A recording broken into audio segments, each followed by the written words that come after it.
Hey everyone, welcome back. It's time to continue our breakdown series on that new developer footage that Capcom has officially uploaded on their channel. Once again, we're going one character at a time. We've already covered Marisa and JP, so for today, it's showtime. We're going to be talking about Dee Jay. He's got a lot of trickery showing off on the higher level gameplay, so let's get right to it, Mir. So we're going through this in order of the footage, and the first thing we see is finally the OD version of his air slasher, his projectile. So the first thing that we've been scratching our heads over is Dee Jay still a charge character, Mir? And it seems like this move is indeed a charge. We definitely see other moves that are not charged. So he's a hybrid character, it's not completely charged like he used to be, or completely motion like it was in Street Fighter 4 Omega. So clearly they decided to go with something in between. We see that it's naturally 2 hits. You know, they had to balance it somewhat, right? Yeah. I really like the animation of the OD air slasher, how it's just one circular projectile, like how it looks. They're like, hey, we can't make this thing look like a sonic boom, you know? So they just turned it sideways and now it's like a circle. The thing that I'm happy about is that it's not just 2 fireballs, because that is usually not very good. I'm glad that it's one big fireball, and I assume that the hitbox is just as big because it just covers so much screen, right? So it'll make it harder to jump over, for example. Obviously in Street Fighter 6, OD fireballs always defeat non-OD fireballs, but this way it'll be basically easier for Dee Jay to employ a normal use, because one of the big disadvantages of throwing 2 fireballs is usually the really long recovery, and so getting jumped in on is a risk. But if the hitbox of the fireball is so big, maybe that won't be an issue anymore. Right, and we even saw with Nash, who shoots 2 projectiles with his EX version, he has the option of not doing the follow-up version because it's so extra dangerous. And I guess another nice thing about this fireball is the fact that the overdrive version, when he does that first uppercut before throwing the big fireball itself, that is also able to neutralize projectiles. So even though the startup of the fireball itself is long, you're able to contest projectiles just as fast as a normal one. Yeah, that's good. It looks like Capcom is taking care and they've put everything into consideration on giving him a fireball like this. And also makes it different than Giles, right? Because he kind of like always had his air slasher was just a bad sonic boom. And now at least it's its own unique thing. So that's good too. So just a little bit after, we see Dee Jay do a feint on his fireball, on his air slasher. And now we know, based on what the commentators were talking about on the unofficial footage, they talk about how that's the light version of his fireball. So now we know that Dee Jay actually has control over this. We thought maybe he might have like a stock system or something. So far we see a feint as the light version, and the heavy version shoots 2 projectiles. So I'm not sure what the medium one could be, Mir. It could be also 2 fireballs as well. Right. We had originally theorized that maybe one of the versions only shoots 1 fireball, but we never see that happen, and I feel like that would be something that would have definitely been shown. It's possible that the medium version shoots 2 slow fireballs and the heavy version shoots 2 fast fireballs, which makes sense. You know, at least you have some control over the speed, and the light version is naturally the feint. And the other thing that's interesting about this is because it's a version of the special move, that means you have to charge for the feint, which I guess makes it believable, because you know you would have to charge for a normal fireball anyway. Right, and you don't get any meter for it though. No reward on the meter gain. Well, the reward is that they jump in at you and then they die. hopefully. But are you gonna have enough time to charge the jackknife, right? The flash kick. Right. I figured that they would want you to anti-air with normals, because like you mentioned, you do lose the charge for throwing the fireball. So maybe only if they do a late jump you'd be able to get the jackknife anti-air. But still, it's possible that you might have some high reward anti-air that is a little bit slower, and then you might combo off of it instead, right? Like a juggle anti-air. So it could still be pretty rewarding to do this. So once again, back to the unofficial footage where the commentators were talking during this match, they also mentioned that Dee Jay has 2 other feints to his other special moves. He's got a feint jackknife, which is his flash kick, which once again is the light version. And he also has a feint on his double sobot kick. So Dee Jay can fake his 3 core moves with the light versions, which makes him really, really tricky. And another cool thing is it seems like the light jackknife, which we don't get to see in this footage, unfortunately, we just know it exists, is that it seems like Dee Jay can use that to do kind of like a small hop in the air and go into an airborne attack. But we have yet to see it, like I said. Yeah, that's going to be an interesting option, because Dee Jay has some unique airborne attacks. It might create some very difficult angles to anti-air, especially if the arc is different, which I expect it would be. And also, I would assume that it requires down charges, so it might be even more powerful because of the requirement for charge. So we'll see how that goes. Moving on, we see one of DJ's new moves again called Jus Cool. And this is another command special. We know he doesn't need a charge for this. And he's got many combinations where he kind of does this dandy step into many variations. And this time we see him do the low kick, but I noticed that he does it quite close to Dalsum, and Dalsum blocks it, but he doesn't seem to punish it. Yeah, that's interesting because looking at the animations, it almost does look like Dalsum correctly punished with a jab, and no punish counter shows up. That's the weird part. If it just wasn't a punish, it'd be interesting to see if this is a safe move. I would expect it not to be like something that you have to space, especially because DJ has quite a lot of forward movement, so you can use it for shimmies and with punishment and such. This move looks so powerful, and it's such a core part of DJ's new gameplay, and we'll talk about it more once we get to it near the end of the match. So the next thing that we see, Mir, and you mentioned this before, you were curious if DJ still has knee shot air command normal, and it looks like he does. I think it was done with down and light kick at the same time while DJ's in the air. Right. We also see in the footage that it does actually change his jump arc like it did in Street Fighter 4. Because we see him jump right before, do a jumping heavy kick, I think, and then the jump after is a knee shot. And because it hits Dalsum out of his yoga float, he gets a force down, and as such, he's able to pick up a combo with his jackknife maximum. Yeah, I'm glad this is back. This is such a staple command normal for DJ.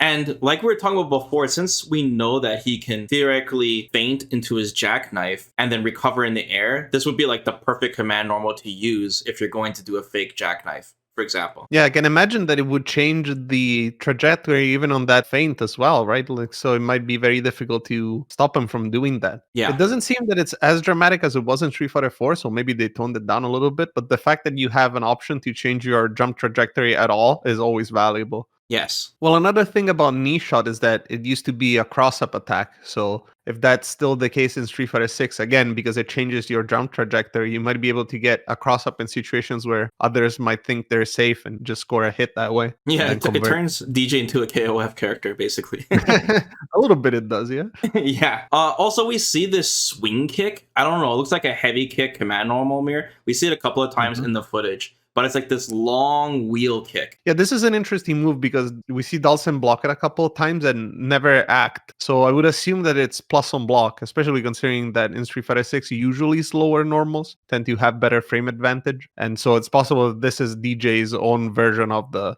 plus on block move. If you're not doing anything, you get hit by this and you're forced to take his pressure, which could be scary, especially because of his Jus Cool move that we were talking about. Since he doesn't require charge, he can still threaten you with a throw or a shimmy or whatever does he have, right? I wonder if this is an anti-air too, because the range seems to be quite far, and I would imagine it would go well with his feint too. If it's not an anti-air, then the other thing I can think about is that maybe this is one of those punish counter moves you use where someone whiffs a DP, and you get like an extra prolonged stun. Yeah, it'll be interesting to see because a lot of these slow moves that are plus on block tend to be a little bit weak to neutral jumping and such. So if this one is able to hit an opponent in the air, maybe it has some extra recovery. It makes it very easy to punish with drive impact on reaction if you're fast enough, Another thing we have to consider too is just that there's normals that are really good to drive rush into as well. And that's just something we can't figure out until we get our hands on the game.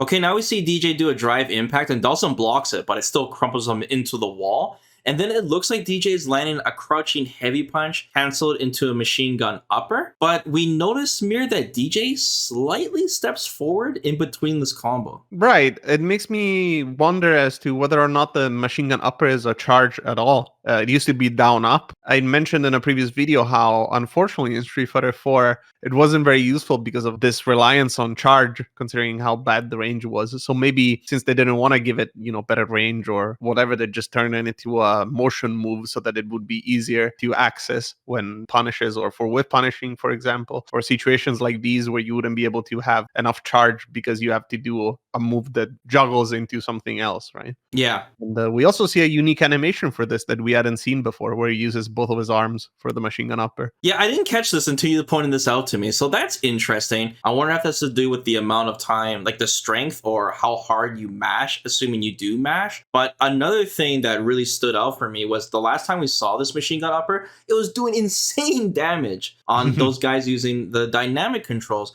But the damage doesn't seem to be as crazy here. And it might be because of just, the scaling, because it got a wall crumple, Yeah, I think so too. I think it's mostly that because the damage is still relatively high. Like a lot of characters do. I don't want to say they struggle getting this kind of damage without spending meter, but it's on the higher end. So I think if you get this as a whiff punish or like in a combo, it probably is pretty impressive in the Yeah. damage department. Okay, so right after this, we see how tricky Dee Jay is and how dangerous he is when he gets you in the corner. So we see the OD version of Jus Cool. It's really fast. You see Dee Jay do kind of like an uppercut animation at the very start because he's supposed to, he can combo into this move and it knocks the opponent up. But if he whiffs it, he'll still go into the dandy step where he dashes back and comes back in. And in this situation, he does no follow-up and goes straight into a throw, which is scary because, like I said, he's got so many different follow-ups to this move that it's really hard to predict what Dee Jay is going to go for next. Right, it's going to be difficult to understand whether or not he's doing the Jus Cool because it looks a lot like his fireball animation, even though he uses a different arm. Since it's so fast, you have to react immediately, right? Yeah. It's going to be pretty difficult to understand what is going on. And right after he does the normal throw, he does another mix-up where he feints the Sobot kick. So once again, the Sobot kick is done with the light version, and that goes into a feint as well, and it looks similar, but he's going forward. So it's like he has all these ways to steal turns, especially on cancelable normal attacks, And for a character like Dee Jay, where he's like a zoner, it's just really scary how easily he can change gears. They clearly are working him to be much more aggressive, and obviously the Jus Cool is exactly for that, and the feints as well. This feint in particular, we see that it lets him get close without having to walk, basically, so he can start charging faster while still approaching the opponent. Also, based on what the commentators were saying in the unofficial footage, it seems that the Sobot kick doesn't require a charge for Dee Jay. So that means both the Jus Cool and the Sobot feint can be used at any time when Dee Jay's hitting you with normals. So it's really, really tricky. Yeah, in a way, I guess we could compare this with Gao's Bazooka Knee, although Gao's Bazooka Knee is a hitbox. In this sense, they behave in a similar way, allowing both characters to approach while, maintaining or building charge. Okay, so at the beginning of the next round, we see Dee Jay just do a raw level 1 super. And we saw the level 1 super before, but this time Dee Jay lands a punish counter with it when the opponent's on the ground, and it causes a crumple. Right, and we also see that it is on one of Dalsim's extended hurt boxes, so I'm glad to see that those are back. Yeah, like you mentioned, it causes a crumple, and then we see that Dee Jay is able to follow up with a drive rush combo, giving extra damage and corner carry. The level 1 super did look a little underwhelming for just, a single hit, but now that we know that the punish counter gives a huge reward, that'd be really scary. That means Dee Jay can probably rack up some seriously damaging combos if he can somehow fit that machine gun upper in there as well. But especially if the opponent screws up and does a whiff throw or even a whiff DP, for example, having a super as your main punishing tool would be really good. Yeah, especially because this super is definitely a motion, as we see that DJ is just churning.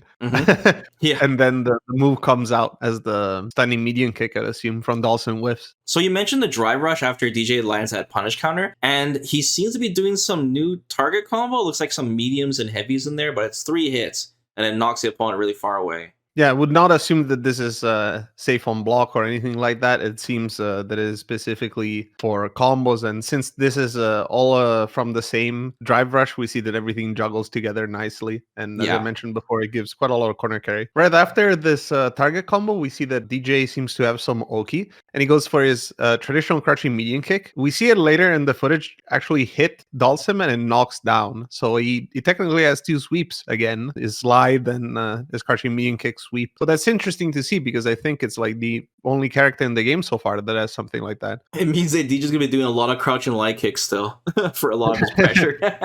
Yeah, I'm curious if the crouching medium kick is still very unsafe because it used to be. Next up, we see DJ's OD version of his rolling Soulbot. Once again, the Soulbot is apparently a motion special now. It does 2 hits, and it hits pretty far away, but the most important thing is that it seems to hit off the ground. Yeah, unlike the heavy version of his Sobat, which we had seen before, this one, like you mentioned, he just hops off the ground. So I would assume that he goes over lows pretty reliably. And I'm curious to see if this is still projectile invulnerable like it used to be in Street Fighter 4. I would assume that it's probably not, considering how they cut down on a lot of projectile invincible moves. I wouldn't be surprised. Now we see kind of the same situation again where DJ does his drive impact and crumples Dalsum in the corner. But this time he goes for, it looks like a crouching heavy punch canceled into the OD version of Jus Cool. Now we talked about before, he kind of does this uppercut motion at the beginning. This time it actually lands. So you can see it knock Dalsum up, right? And then he juggles into the OD jackknife, his flash kick, because he has more than enough time to charge afterwards. And the OD jackknife, we know for sure this is probably his reversal, right? Yeah, I would assume so. I mean, it would make sense out of all of the moves that this would be the one that has invulnerability, as it used to be his old reversal in the other games as well. And the animation, like the way it interacts with the opponent when he hits them, it knocks them down. But it might be because it's like, you know, they're in the corner. But I noticed it was a little bit different because before he used to hit a lot, like in Street Fighter 4, and knock them pretty far away. I think it might be a way to artificially make maybe the Oki a little bit worse mid-screen, because having such big corner carry in a game like Street Fighter 6, especially on an invincible move, might be a little bit too good considering how scary the corner is. Yeah. So maybe that's a way of making it so that it's hard for DJ to approach afterwards, which would be consistent with the other invulnerable reversals in this game. 4 bars he had to spend on this though, unoptimal. I think he was probably trying to get the kill, right? That's why he decided to bust out all those 4 meters right there, but he just didn't quite get it. He's sitting on 3 bars, Mir. Yeah, but it maybe was, like saving from the next round. You know what I mean? The drive meter comes back, the normal meter does not. We should commentate this match. The last thing I want to mention in the gameplay, once again, DJ has Dalsum in the corner. He goes for the Jus Cool and he does the overhead kick follow-up. We see it knock down. Just check out the Twitter clip. It actually shows like all the different combinations of follow-ups. But I just find this so crazy because it's also a shimmy and it's a command. And if you didn't open up the opponent there, he still has to block the follow-up hit, which I think is nuts, considering you can do nothing and go for a throw. Right, and I guess another thing that's worth mentioning is that DJ didn't used to have an overhead, but he does now. Apparently everyone in Street Fighter 6 does, as far as we can tell. Whether it's a special or, like a unique attack or what have you. Everyone has an overhead. And this one seems maybe not too fast, but because it's part of the Jus Cool, it's going to be difficult to defend against it, especially because he cannot just stand up and block, because he has a low that comes out that stands too. So you do have to react. And if you are, too intent on trying to block low and high, you can just sneak in and throw you. There's a lot of options here. So it is quite scary. At least what we can see is that the overhead knocks down. Yeah. So he wouldn't be able to get a combo on like a punish counter or anything like that, unless it has a special property. But still, like if DJ successfully mixes you up once, you're pretty much in the blender. He has a chance to mix you up again. Especially because we see right after that he goes for a Jus Cool and it works as a shimmy, and the low kick actually gives him enough frame advantage to combo. Mm-hmm. So that's definitely what he wants to do if you're whiffing a throw, because then he can, follow up with even more damage. Especially in this situation, although he didn't need it, as Dalsum was very low health, but he got converted into his level 3 and just done massive damage for a shimmy. So let's just kind of summarize everything we know about DJ at this point, Mir. DJ is still a very formidable zoner. He's got double projectiles. The OD version of his fireball still looks really strong. But on top of this, he has feints now. He can feint his fireball, he can feint his flash kick, and he can feint his Sobat kick. His Sobat kick is more flexible because it's a motion now. He has this Jus Cool move, so he's like a much more tricky character. He's much more distinguished from Guile. And, this might come at the cost of DJ actually being a pretty complicated character. Like, I don't think DJ is going to be easy to play this time around. Yeah, that's possible. I mean, this kind of level of complexity works both ways, because obviously both you that are playing and the other player that's defending against you will have to worry about multiple options that you wouldn't have had to deal with before. Kind of like what you were mentioning, the zoning aspect of him is what interests me the most, in the sense that it's very, very unlike traditional zoning because his fireballs won't have good recovery just because they're 2 hits, right? But instead, it's all about the mind game as to whether or not he's going to do a feint and you're going to jump in on him ready to anti-air you. So even in that sense, it's completely different than someone like Guile, not just because of the completely different moves, but because of how you want to apply the mind game to the zoning. I feel like you're not going to see him throw fireballs from full screen all that much because it seems difficult for him to follow them up. They're quite fast, but it's going to be difficult to outzone him when you're fighting another fireball character. You know what I mean? Because it's 2 hits every time. I think the character has changed so much now that a lot of players who weren't interested in Dee Jay before might pick this character up because he's so tricky now. And I'm sure all the Dee Jay fans out there are extra excited to try out all these new tools that he has. So I'm very happy how Dee Jay has turned out in Street Fighter 6 so far, especially when we had so many theories because of what we saw in Omega mode for Street Fighter 4. As long as they give me back the pants that says maximum on both sides, I'll be happy then. It'll be yours for $5 on day Oh one. yeah, or more. All right, guys. Hope you guys enjoyed this breakdown. We'll continue to break down more characters in the future. So stay tuned, everyone. Thanks for watching. Take care. Peace. Bye-bye.